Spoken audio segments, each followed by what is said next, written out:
So viewers, right now we are driving Tata Sierra diesel 1.5 automatic, but this time around automatic जो है वो DCA curve वाला नहीं है, हालांकि इंजन वही है और टॉर्क जो है आप स्क्रीन पे देख पा रहे हैं। This is automatic 6 speed Aisin unit और ये 6 स्पीड टॉर्क कन्वर्टर यूनिट जो है हम बाकी कार्स में भी ऑलरेडी देख चुके हैं। तो इमीडिएटली हाइपरियन जो 1.5 GDI मैंने सुबह चलाया है उसके कंपैरिजन में आई कैन से कि इसकी लो एंड में जो एक थ्रस्ट है, जो परफॉर्मेंस है, जो एक लोड लेने की क्षमता होती है ना एक गाड़ी की, वो मुझे इसमें डीजल में बेटर लगी।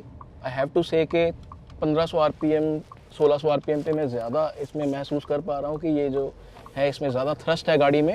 And if you will see, ये देखिए आप, automatic 6 speed, not eager to upshift, ऊपर जाता है 3500 RPM तक एंड देन इट शिफ्ट। ये देखिए मैं डी मोड में ही हूँ। और एक चीज़ मुझे जो डिफरेंस लगा viewers as compared to Tata Curve जो हमने डीजल चलाई थी विद 1.5, इस कार में इंसुलेशन उससे बेहतर है। इंजन का नोट अगर आप कैमरा में सुन पा रहे हैं, इट्स क्वाइट नाइस और वो कम आती है आवाज़ अंदर। और अगेन जस्ट लाइक 1.5 हाइपरियन, ये जो क्लैटर है अदरवाइज 4 सिलेंडर इंजन का ऑन गियर बॉक्स या स्टीयरिंग, वो महसूस बिल्कुल नहीं होता। बहुत स्मूथ ऑपरेशन जो है इसको मैं बोलूँगा इंजन का। एंड अगेन दिस थिंग कि 2500 RPM तक गाड़ी खींचती है। ये देखिए, नॉट ईगर टू अपशिफ्ट, एक linear but in a better way. मुझे टर्बो चार्ज के साथ अगर मैं कंपेयर करता हूँ तो लीनियर ही है ये भी, but it pools slightly better. ये देखिए मैं जब पुश करता हूँ तो सडन थ्रस्ट, ये देखिए आप, in no time we have reached 100।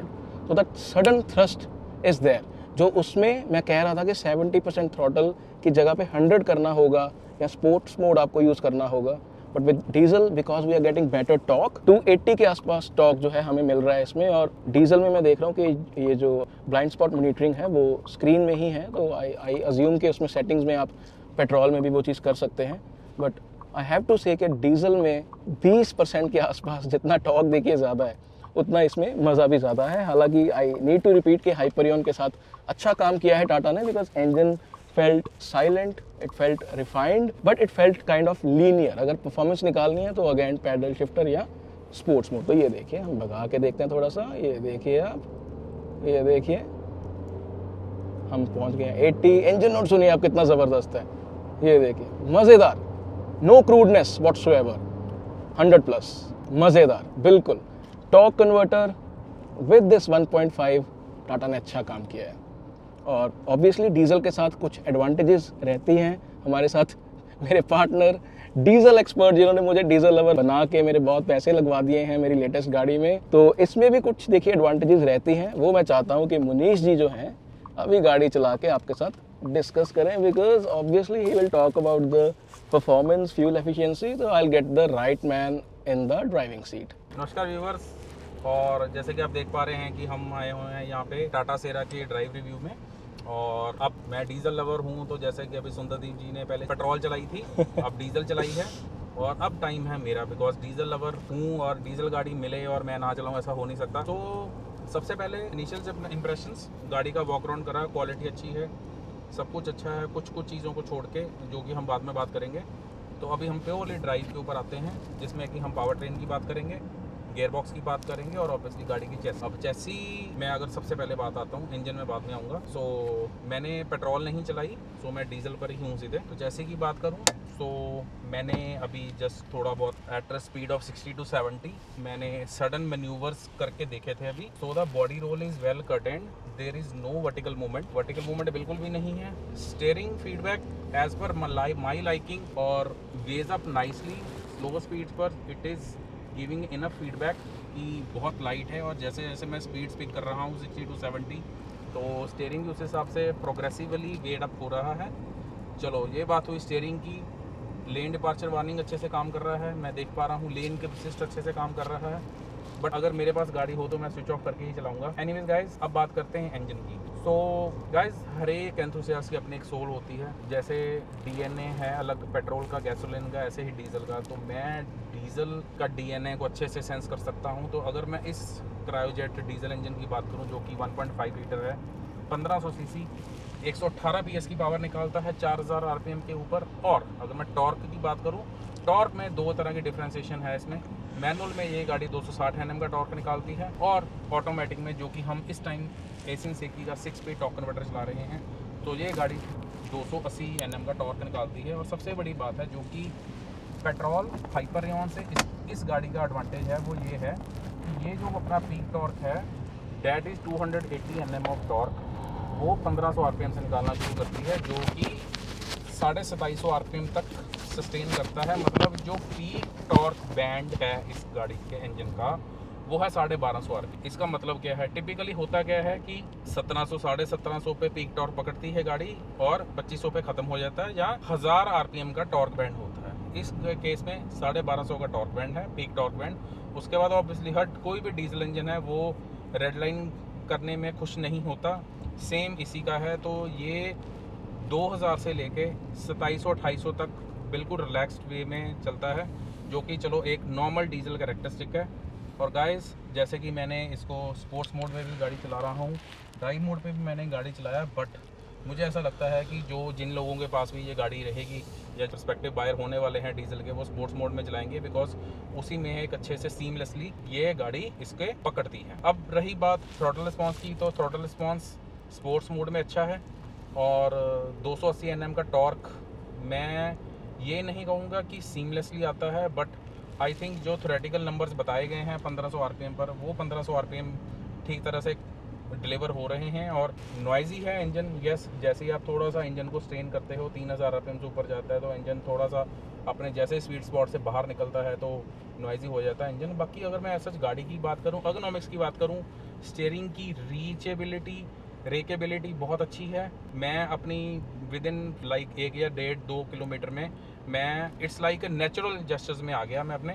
सो मेरी जो मसल मेमोरी है गाड़ी को चलाने की वो मेरी सिंक इन हो चुकी है, जो मैं अभी टिपिकली अपनी गाड़ी चलाता हूँ जो यूरोपियंस हैं। सो नो, ऑलमोस्ट बहुत कम बॉडी रोल है, जो कि ऑब्वियसली इस राइड हाइट की अगर गाड़ी हो और 210 Nm का ग्राउंड क्लियरेंस हो तो वो that is justified. But otherwise अगर मैं सर्टन लेन चेंजेस, जैसे कि मैं 200 देख पा रहे हैं मैं कर रहा हूँ, तो गाड़ी सीमलेसली अपनी लाइन नहीं छोड़ती। पावर डिलीवरी अच्छी है। गियर बॉक्स की बात करूँ, गियर बॉक्स की थोड़ी सी अच्छी की जा सकती थी ट्यूनिंग, क्योंकि वैसे एसिन से की मैंने देखा है वो कैरेक्टर ही ऐसा है कि डीजल इंजन के साथ में वो टॉर्क को लिमिट करता है, बिकॉज नेचुरली जो एसिन सेकी का टॉर्क कन्वर्टर गियर बॉक्स है वो उसका टॉर्क लिमिटर सेट है 250 पर। अब देखने वाली बात ये होगी, टेक्निकली बात ये होगी कि 280 जो बता रखा है उसको लिमिट तो नहीं करता, या इसको किस हिसाब से ट्यूनिंग करी गई है वो गाड़ी आने के बाद में जब इसका रिसर्च पेपर आएगा। अब research paper in the sense ऐसा कुछ होता नहीं है, बट काफ़ी सारी इन्फॉर्मेशन आपको गियर बॉक्स के पार्ट नंबर से पता चल जाता है। अब दूसरी बात दोस्तों, डीजल इंजन किसके लिए, पेट्रोल इंजन किसके लिए? सबसे इंपॉर्टेंट पॉइंट, डीजल इंजन उसके लिए जिनकी रनिंग 1500 से 2000 किलोमीटर होने वाली है। और सबसे बड़ी बात है फ्रेंड्स कि इस गाड़ी का जो मिक्सचर है, कंबस्शन मिक्सचर, कंप्रेशन रेशोज उस हिसाब से सेट करी गई है लीन मिक्सचर के ऊपर, जिसकी वजह से SCR को एलिमिनेट कर दिया गया है। इस गाड़ी में एड ब्लू नहीं डलता। SCR एलिमिनेट कैसे हुआ? मिक्सचर को लीन करके कंप्रेशन रेशोज को बढ़ाकर उस पॉइंट पे लेके जाके जो सूट मास का जो प्रोडक्शन है पार्टिकुलेट मैटर का, जो कि 2.5 ppm से कम होते हैं, कंबस्शन टेम्परेचर को कम करके। अब कंबस्शन टेम्परेचर कैसे कम हुआ? जब मिक्सचर को लीन बनाया गया। लीन कैसे बनाया गया? जब एयर टू फ्यूल मिक्सचर में फ्यूल की क्वांटिटी कम रखी गई और एयर की क्वांटिटी ज़्यादा रखी गई। मींस जो फ्यूल का एटमाइजेशन है वो प्रॉपर है, हाई प्रेशर पर है, और इसीलिए गाड़ी 280 Nm का टॉर्क निकालती है। This is only because of the lean mixture possible. और उस लो कंबस्शन टेम्परेचर की वजह से, लीन मिक्सचर की वजह से SCR की रिक्वायरमेंट एलिमिनेट होगी। और टाटा ने इसको इस हिसाब से डिज़ाइन करा इस गाड़ी को कि जितने भी 2.5 pm पार्टिकुलेट मैटर के जितने भी एमिशंस हैं वो उसको DPF ही ट्रैप कर ले, और DPF ही अपने आप को रीजनरेट करके उसको जलाकर उसको ऐश में कन्वर्ट करके या रीजन मोड में जब जाता है तो उसको वो ख़त्म कर दे। तो हमें प्योर यूरिया वाटर की ज़रूरत नहीं है नॉक्स को एलिमिनेट या न्यूट्रलाइज करने के लिए। सो गाइस, ये तो था मेरा टेक्निकल इनपुट। मैं मुनीश जी उससे पहले कुछ 2-3 क्वेश्चन है। जी please. I want to ask के Tata Sierra as a package जो एग्जिस्टिंग प्लेयर्स हैं जो अच्छा कर रहे हैं, ग्रैंड विटारा, क्रेटा, सेल्टॉस, इनकी अच्छी सेल है, Hyryder, even Victoris, Europeans भी हैं टर्बोचार्ज इंजन्स के साथ। आप सियरा को विद 3 इंजन्स कैसे देखते हैं कि कंपटीशन को शेक करेगी किसी हद तक, या कैसे एज अ पैकेज, मतलब क्या इस नई गाड़ी के साथ उथल पुथल होने वाली है? उथल पुथल ऐसे होने वाली है, एक तो जिस हिसाब से टाटा ने अपने लॉन्च इवेंट में डेमोस्ट्रेट करा, जिस हिसाब से उन्होंने क्रैश टेस्ट करवाया, गाड़ी से गाड़ी भिड़वा दी, वो एक टर्निंग हेड रहेगा हर बंदे के लिए, मेरे जैसे एक पर्सपेक्टिव, एक एंथुसियास्ट के लिए और पर्सपेक्टिव बायर के लिए भी वो एक बड़ी चीज़ है, जिसको एक सेफ्टी के ऊपर ऑब्वियसली टाटा की जब हम एसोसिएट करते हैं तो build quality of the shell वो एक एसोसिएट करते हैं, वो एप्लीकेबल भी है।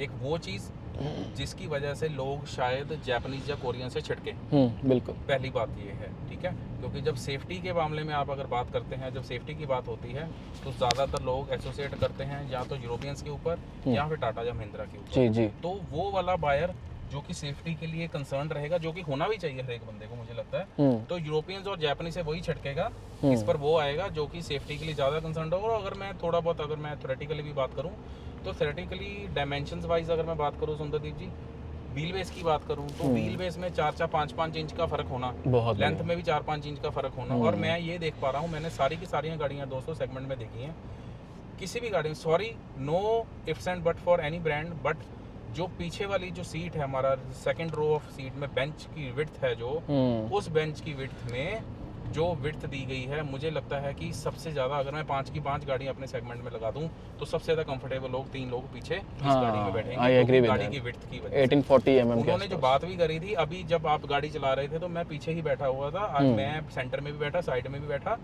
ठीक है, 2-2.5 घंटे के बाद में शोल्डर्स थोड़ा बहुत टक इन आगे पीछे करने पड़ते हैं, but for the 3 passengers this car second row of seats is the best one you can buy. Firmness ठीक है, हम ऑलरेडी 5 से 6 घंटे से गाड़ी में बैठे हुए हैं, so there is no body ache और any sort of muscle soreness.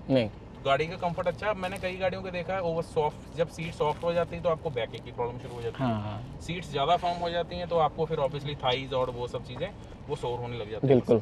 तो एक perfect combination of safety, ergonomics, quality of materials, comfort, then you talk about the comfort, then you talk about the class leading features की बात करूँ, मतलब मैं brochure पढ़ के भी मुझे नहीं लगता कि जब तक मैं 3-4 दिन गाड़ी रखूंगा नहीं, तो मैंने एक्सप्लोर करके कुछ नहीं देखा, बिकॉज ऑब्वियसली वो एक एक्सटेंसिव लिस्ट है, तो ऑब्वियसली वो भी कस्टमर भागेगा। I know Koreans are also doing a wonderful job in terms of the feature list, but जिसको फिर सेफ्टी के लिए, उस चीज़ के लिए जाना है, यूएसपी के लिए, अब ऑब्वियसली दोस्तों मैं हमेशा ये बात बोलता हूँ हर बंदे को कि आपको कभी भी 10 आउट ऑफ 10 में से 10 चीज़ें हर एक ब्रांड में, हर एक गाड़ी में कभी नहीं मिलेगी। 7-8 से सेटल होना पड़ेगा, 1-2 चीज़ों में कॉम्प्रोमाइज़ करना पड़ेगा। जिस बंदे के लिए सेफ्टी मैटर करती है, यूरोपियंस और टाटा और Mahindra, sorry guys, but if I talk about the active safety, so if I talk about the body structure, platform, Argos platform इन्होंने जो दिया है, ठीक है, और मेटलर्जी, और मैं obviously theory is not everything, right. So हम जब गाड़ी के डोर्स भी खोलते हैं, हिंजेस की बात करते हैं, मैं बॉडी की शेल की बात करता हूँ, A pillar, B pillar, C pillar की बात करता हूँ, चीज़ें दिखती हैं वो, so there is nothing we can hide it out, there is nothing we can mask it out, right. So कुछ there are certain things which are inevitable. अब जैसे कि आपने बोला कि ये उन गाड़ियों के लिए पर्सपेक्टिव है, बाकी टाटा का अपना कल्ट है, ठीक है, और मुझे लगता है कि टाटा ही अपने ही फैमिली में से अपनी ही गाड़ियों की सेल खाएगी सबसे पहले। काफ़ी सारे हमें बायर्स मिले, पर्सपेक्टिव बायर्स से, जिन्होंने थार और वो सब की, चलो हम उस पर नहीं जाएंगे, बट मुझे ऐसा लगता है कि जिसको एक लेजेंडरी सेरा 90s की OG, okay, that is was a unique segment at that time, उसको रीइन्वेंट तो नहीं मैं बोलूँगा किया गया, रीडिज़ाइन ही किया है, this is completely new car. थोड़े बहुत एलिमेंट्स उसमें से अगर ले आते, जैसे कि हम कल ग्लास विंडो के सी पिलर की तरफ बात कर रहे थे, वो होते तो that might be more good, but whatever they have done, I think obviously जिन्होंने गाड़ी डिजाइन करी है, they are more practical, genius people. I have a question, yeah please. Naturally aspirated diesel and turbocharge engine, 3 engine आए हैं। Natural aspirated की आपने बात करी, उसका आपने एटकिंसन साइकिल के बारे में बात करी है, और ऑब्वियसली अब हम लोग बैठे हैं दोनों डीओ, तो हम टेक्निकल ना बात करें, ऐसे कैसे हो सकता है। तो एटकिंसन साइकिल इन्होंने जो नेचुरल एस्पिरेटेड इंजन में लेके आए, अब उसमें एक चीज़ बड़ी मज़ेदार निकल के आई। अब फर्स्ट टाइम जब मैंने देखा, मुझे लगा यार ये कोई थ्योरेटिकल कोई ब्रोशर छापते वक्त या लिखते वक्त तो नहीं गलती हुई कि जो पीक टॉर्क है 145 Nm का 2100 है वो 2100 आरपीएम में how they have done it. अगर मैं 1.5 कैटेगरी में अपने ही इसके सेगमेंट में सेम इंजन साइज में 1.5 कैटेगरी में बाकी जो निकालूं, अगर मैं आईवेटेक की भी बात करूं जो कि गोल्ड स्टैंडर्ड है इंजन का, वो भी 4400 आरपीएम पे निकालता है। के सीरीज भी 4000 से ऊपर निकालता है, होंडई का भी बीटी उसी में निकालता है। तो if this engine is able to deliver the same amount of torque at half of the RPM, so I would, हमें आज चलाने का मौका नहीं मिला। अब एटकिंसन साइकिल की बात हो रही है दोस्तों। एटकिंसन साइकिल नॉर्मली 3 तरह के साइकिल्स होते हैं। One is Atkinson cycle engine, then is Otto cycle OTO, and third one is a Miller cycle. जो बाकी जितने भी इंजन हैं वो ऑटो साइकिल पे चलते हैं, OTO ऑटो साइकिल में क्या होता है, आई नो थोड़ा ओवर द, मैं अपने कॉन्सेप्ट से बहुत क्लियर होता हूँ, तो मैं तो माइंड में ही उसको विजुअलाइज कर लेता हूँ कि what is Atkinson cycle, auto cycle और व्हाट।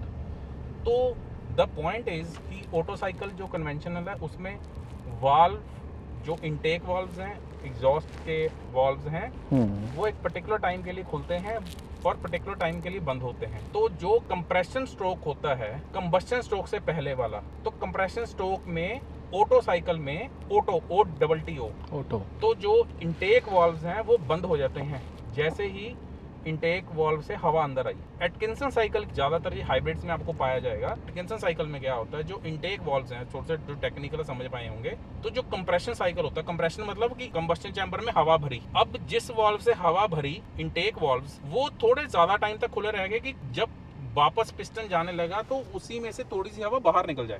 सुंदरदीप जी कंप्रेशन साइकिल में ही, ताकि कंबस्शन साइकिल से पहले जो ऑब्स्ट्रक्शन मिलनी थी पिस्टन्स को इनटेक वाल्व के बंद होने की वजह से जो जोर पड़ना था वो थोड़ा सा फ्रिक्शन लॉस बच गया, जो कि एफिशिएंसी को बढ़ा देता है। बट थ्योरेटिकली मैंने देखा है कि उससे पावर लॉस थोड़ा सा होता है। तो Atkinson cycle is there to improve efficiency of the engine, fuel efficiency, क्योंकि जो कंप्रेशन स्ट्रोक रहता है उससे पहले इनटेक से ही हवा थोड़ी सी बाहर निकल जाती है। क्योंकि अगर एक चैम्बर है, अगर एक इनटेक वाल्व है, एग्जॉस्ट वाल्व है, तो जैसे ही अगर कंप्रेस हो रही है उसी टाइम पर इनटेक भी खुला हो तो इनटेक से ही हवा थोड़ी सी बाहर निकल जाएगी, राइट।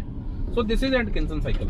ऑटो साइकिल में जैसे ही पूरी हवा भरी तो इनटेक वाल्व और एग्जॉस्ट वाल्व दोनों बंद हो गए, तो उसके बाद में जब पिस्टन ऊपर अपने top dead position TDC position पे आएगा तब तक काफी हवा होगी। बट एटकिंसन साइकिल में थोड़ी सी हवा इनटेक, जिस वाल्व से हवा अंदर घुसी उसी वाल्व से थोड़ी सी हवा बाहर निकल गई। So this is meant to improve the efficiency cycle. तो this is all about the intake cycle. मैंने बहुत कोशिश करी उसको लेमैन में बताने की, बट जो लोग एसोसिएट कर पाएंगे वो देख लेंगे। बट अगर एटकिंसन साइकिल दिया है इन्होंने, जो कि दूसरा इंजन है हमारे NA कैटेगरी में, one which Honda City hybrid और दूसरा बेस में आया है। अब रियल टाइम में चलाने में कैसे है वो कैसे सुंदरदीप जी, वो तो चला के पता चलेगा बाद में। हाँ जी। बाकी still my pick is this always a diesel is a diesel. तो कोई मैच नहीं है। जैसे आप देख पा रहे होंगे ड्राइवेबिलिटी अच्छी है पेट्रोल से, हाइपरियन से, right. Same set of gearbox है वहाँ पर, बिल्कुल। बट जो हमें इनिशियली जो 1500 आरपीएम, और यहाँ पर मुझे लगता है कैच वो है कि ये पिक कर रही है 1500 आरपीएम से, और वो 1500 से वो 250 का जो थोड़ा सा गैप है ना इनिशियल D2 और D3 में, अभी भी आप देख पा रहे होंगे मैं 1600-1700 आरपीएम पे क्रूज कर रहा हूँ 40 की स्पीड, और इंजन क्रूज कर रहा है 1500 आरपीएम पे। पेट्रोल में क्या हो रहा है, हमें वेट करना पड़ रहा है 1750 पे हाइपरियन में। वहीं पर वो power lag, it was feeling like we are driving natural speed engine 30-50% better. तो 70% हमें एक्सेलरेटर पेडल दबाना पड़ता है ताकि गियर शिफ्ट डाउन करवाए, 2 गियर डाउन आ जाए गाड़ी नीचे, और उसी टाइम पर थ्रस्ट आता है। टाटा के मनीष जी मैंने देखा है पेट्रोल इंजन जो अभी भी एग्जिस्टिंग भी है ना 1.2, खास करके हाइपरियन और जो नेक्सॉन में आता है, वो भी लीनियर वे में ही देते हैं। तो उसको, इनको भी, इस इंजन को भी इन्होंने जो 1.5 हाइपरियन हमने चलाया अभी पेट्रोल, उसको भी उस तरीके से ही रखा है कि पावर डिलीवरी लीनियर रहे, और जब आप एक्सट्रैक्ट आपने करना है तो आपको या तो पैडल शिफ्टर या स्पोर्ट्स मोड आपको डालना होगा। एक्चुअली सुंदरदेव जी, मुझे एक चीज़ और भी लगती है कि ना उस इंजन की ना, हाइपरियन इंजन की अब देखा जाए तो स्पेक्स वाइज तो 160 PS और 255 Nm ऑफ टॉर्क कम नहीं होता। नो, उसका जो पार्टी स्पॉइलिंग पॉइंट है ना, दैट इज अ ट्रांसमिशन। अच्छा, आप कह रहे हो कि ये टॉर्क कन्वर्टर, यस, जबकि मैं बोलूंगा कि मुझे अप शिफ्टिंग और डाउन शिफ्टिंग स्मूथ लगी, लेट जरूर पड़ता है। की बात नहीं है, क्योंकि let me tell you one thing, जो DCA होता है that is exactly the manual gearbox, dual clutch, power loss during the transmission नहीं होता। तो जो आपको ऑन क्रैंक शाफ्ट वहाँ पर जो पावर मिलता है तो व्हील्स में ज़्यादा डिफरेंस नहीं होता। ये CVTs होते हैं रबर बैंड इफेक्ट वाले, और टॉर्क कन्वर्टर होते हैं, इनमें पावर लॉस होता ही होता है ओके। ट्रांसमिशन में। सो देयर इज व्हेन एक मीडियम से निकलता है, क्योंकि फ्लूइड डायनामिक्स पे काम करता है, शाफ्ट रहती है उसके अंदर, तो कपलिंग की तरह ऐसे शाफ्ट मूव करती है, तो बहुत मतलब 3-3.5 लीटर उसमें होता है फ्लूइड। तो जो हाइपरियन का जो एक वो है ना पार्टी स्पॉइलिंग पॉइंट है, that is the torque converter gear. I really wish की जो DCA था वो हाइपरियन के साथ में क्यों नहीं दिया गया, क्योंकि उसमें पावर लॉस की दिक्कत नहीं होती, गियर शिफ्ट का लेथार्जिक होना और पूरी की पूरी 255 Nm का टॉर्क व्हील पे डालना पॉइंट के ऊपर एक टाइम के ऊपर, और 160 PS कम नहीं होते, जैसे कि मैं पहले बता रहा हूँ, और 1500 सीसी टर्बो इंजन बात कहने की होती है, बिल्कुल। सो this is not a small number irrespective of the car size. So party spoiling रहा है DCA का ना होना। अच्छा। तो हाँ बिल्कुल 100 दिस इज अ फैक्ट, और जो लोग टेक्निकल है वो एसोसिएट कर पाएंगे, जो गाड़ी चलाएंगे वो भी एसोसिएट कर पाएंगे। मुझे ऐसा लगता है कि जो इंजन का दम घुट रहा है वो है कहीं ना कहीं गियर बॉक्स। बट फिर मैं फिर भी कह रहा हूँ यार गाइस कि जो इंजीनियर्स बैठे हुए हैं, जिन्होंने ये डिसीजन लिया होगा, हाँ ठीक है, जिन्होंने ये डिसीजन लिया होगा DCA सिर्फ NA में देने का और टॉर्क कन्वर्टर को इसके देने का, कुछ सोच समझ कर ही दिया होगा। So there is nothing against it, but जितनी मुझे समझ है ऑटोमोबाइल की, या जो मेरा भी दिमाग एक फिजिक्स में चलता है और मैं जितना मशीन्स को समझता हूँ, तो मुझे पता है यार how AMTs work, how dual clutch work, और how torque converters work. Torque converter Aisin Seiki का होकर we have driven the same gearbox in European cars in, तो can you see how aggressive they are, right? Aggressive तो है वो। So point is कि वो अगर एसिन का वही वाला गियर बॉक्स है, बाद में आने में पता चलेगा, अगर पार्ट नंबर सेम है, सो ऑब्वियसली वो 250 Nm से ऊपर उसको टॉर्क को व्हील्स पे नहीं डालने देगा, वो खा जाएगा बीच में। सो मेरा ये इनपुट है गाइस, आई रियली होप। वैसे otherwise car is fine, ergonomics very well in reach, और बाकी हमने वॉक अराउंड में बात करी है, बाकी हम और भी आपको सुंदरदीप जी के चैनल में कंटेंट मिलता रहता है। ब्रेकिंग टेस्ट भी हमने करा, सो ब्रेकिंग डिस्टेंस क्योंकि 4 मैं मनीष जी आपसे पर्टिकुलरली ये पूछना चाहता हूँ, और इसको मैं वीडियो को क्लोज इन भी करना चाहता हूँ उसी के साथ। When I was driving Hyperion, आप साथ में थे, हमने 25-30 किलोमीटर गाड़ी चलाई, बुरे रास्तों पे चलाई, साफ रास्तों पे चलाई चंडीगढ़ में। सस्पेंशन तो चलिए जो मैंने कैमरा पे बोला है, आपको साथ बैठे हुए कैसे लगा? सस्पेंशन इज फाइन, क्योंकि हम वहाँ पे खराब स्ट्रेच पे भी थे। It was not tossing up, मैं कहीं पे टॉस अप नहीं हुआ, और हमने ट्रिपल डिजिट स्पीड भी अभी करी थी 100 बिल्कुल की थी, बिल्कुल। तो मुझे कोई लैटरल वर्टिकल मूवमेंट भी नहीं दिखा, क्योंकि बॉडी रोल की बात करते हैं। So it is a mix and match meet it is a, I think Tata की हैरियर चलाई थी EV, मुझे वो स्टिफ लगी थी सस्पेंशन। अच्छा। बट मुझे ऐसा लगता है कि इसके सस्पेंशन के ऊपर अच्छे से काम किया गया है, क्योंकि जो उन्होंने FDD की बात करी है, अल्ट्रा ग्लाइड में, मतलब ये है कि फ्रीक्वेंसी डैम्पर्स को मैं वो एक DCC डायनामिक जैसी कंट्रोल वाली उसकी यूरोपियंस की बात नहीं करूँगा, बट जो मुझे पता चला है वो ये पता चला है कि इनके जो डैम्पर्स हैं, जो कि शॉक एब्जॉर्बर्स हैं, वहाँ पे एक्चुएटर लगा हुआ है जो कि इलेक्ट्रॉनिकली कंट्रोल्ड है। तो वो कार की स्पीड के हिसाब से चीज़ें होती हैं, वो एक्चुएटर, क्योंकि ये गैस फिल्ड डैम्पर्स हैं। मैं थोड़ा सा टेक्निकल बता दूं, 1 मिनट में बता दीजिए। गैस फिल्ड डैम्पर्स है दोस्तों, मैं बताता हूँ कैसे काम करता है। गैस फिल्ड डैम्पर्स होते हैं ये, जिनमें ये अगर आप DCC की बात करें या आप बात करें FDD की, तो ये जो अल्ट्रा ग्लाइड FDD है, तो इसमें ये गैस फिल्ड डैम्पर्स मिलेंगे। मैं देख चुका हूँ, गैस फिल्ड ही है। तो उसमें छोटा सा एक्चुएटर होता है, वो क्या करता है, जैसे ही शॉक एब्जॉर्बर नीचे जाता है, जब डिस्ट्रैक्शन की पोजीशन में जाता है, सो थोड़ी सी वो एयर वेंट आउट कर देता है सुंदरदीप जी। जी अपना उसके अंदर जो बैरल होता है ना, जिसमें कंप्रेस होता ही है, उसमें वो एयर छोड़ देता है। वो एयर जैसे ही एयर थोड़ी सी निकली, तो एयर का जो वॉल्यूम है इन CC वो कम हो गया, सस्पेंशन सॉफ्ट हो गया। ओके। तो स्लो स्पीड्स पर उस वॉल्व ने पर्ज कर दी एयर, FDD ने जी। अब आप समझ गए कैसे? अब जो वॉल्व लगा हुआ है उसने 10-20% एयर पर्ज कर दी। तो जब कम एयर को हम कंप्रेस करेंगे तो it will be nice, it will be smooth, it will be very linear. So slow speeds पर वो टॉस नहीं करेगी। ओके। जैसे ही गाड़ी 50-60 के ऊपर गई, जैसे ही डैम्पर डिस्ट्रैक्ट हुआ, वही जो वॉल्व एक्चुएटर लगा हुआ है उसने जो पर्ज की हुई एयर थी वो वॉल्व खोल दिया, जो कि एयर अंदर आ गई। जैसे ही आपने एयर अंदर भर दी तो डैम्पर टाइट हो गया, क्योंकि ज्यादा एयर को कंप्रेस करूंगा इट विल फील टाइटर।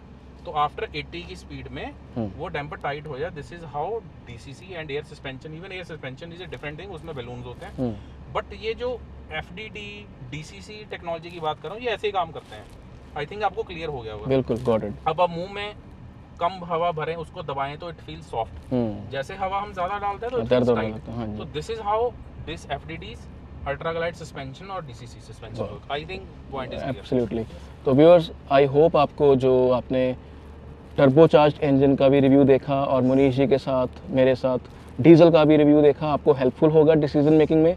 बाकी शॉर्ट वीडियोस भी डाली हैं, you can watch that, walk around and build quality analysis भी आप ज़रूर देखिए।